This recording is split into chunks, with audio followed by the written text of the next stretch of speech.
versus Ronda Rousey. The biggest star in mixed martial arts. She has shown nothing but total dominance inside the octagon. Looking to knock her out. Bethe Correia. Wow, very impressive stand-up. But when you start saying things about my family and disrespecting the things that my family has been through, I have to make such an example out of her. This is personal. It's about proving a point and punishing someone. Okay, so we welcome in MMA analyst Chael Sonnen to talk UFC 190 Saturday night from the HSBC Arena in Rio. Obviously, bantamweight champion Ronda Rousey making her 6th title defense against Brazil. Let me make sure I get this name right. Brazilian striker. It's Bethe Correia. I think that sounds perfect. Nailed it. Yeah, hi. Nailed it. Yeah, even if it's not. But let's talk about these two. There's been a war of words going on for some time. I think, obviously, a little bit of trash talk is expected, but it got out of hand. Okay, so let me tell you guys what happened. Bethe Correia said, and I quote, "When this fight is over, Ronda Rousey's going to want to commit suicide." Now, there is no way to make a suicide comment lighthearted or funny. There just simply isn't. Also, what she did not know is Ronda Rousey's father died of a suicide when Ronda was a little girl. This was the motivation that Ronda needed. Ronda seeks motivation.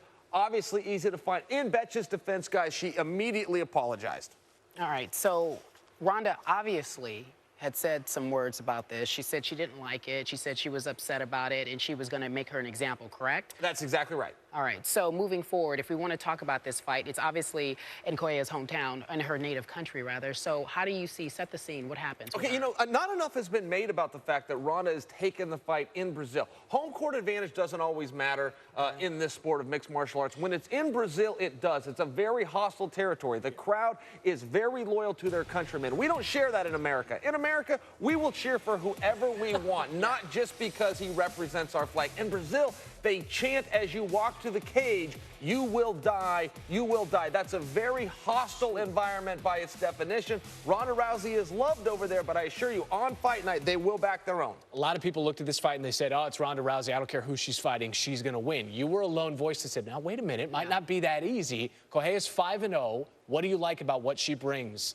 there to the octagon? Yeah, I'll tell you what, she's 5-0 in the UFC. She's 12-0 overall. She's got a very good record. She's very mean. She's an ornery girl and a real relevance to this fight. You know, when you watch her here, this whole highlight reel is largely going to be her striking. She dips to the left. She throws a powerful right hand. She's good at blocking defense. She comes right back with shots. This is what a good fighter does. But as you watch her boxing ability, as you watch her able to land these strikes at will, guys, what you're not seeing is the reason she's on her feet is because her grappling is so good. That's where everybody has struggled against Ronda Rousey. She gets him to the ground. She stretches her arms out. Bethe's a little bit different. Bethe's wrestling is to the point that she can let the fight stay on the feet as long as she wants, and she delivers big, powerful shots.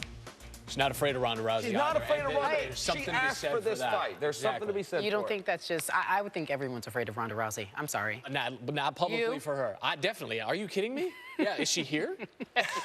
Is she hiding here somewhere? I'll go to the other studio. All right, Jill, we appreciate that. We're going to get a prediction from you next hour as to whether you like Bethe even more than perhaps other people. Okay, well, thank you so much, sir. Coming up next, folks, take a look. We are in Inglewood, Colorado. Do we see Peyton out there? There he is. We are back. Sportscenter on the road at Broncos training camp.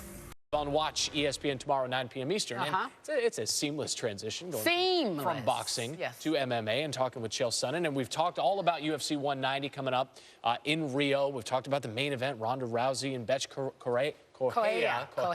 Yes, it sounds good. We promised your prediction.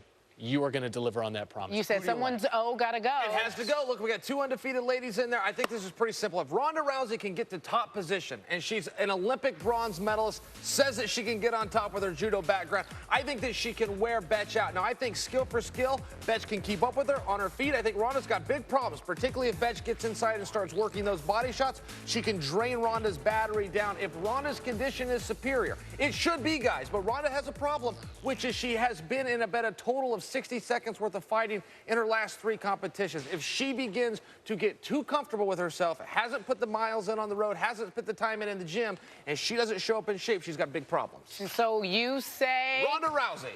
Second round? In a long about way. I think that's a fair... No, it'll definitely get out of the first round.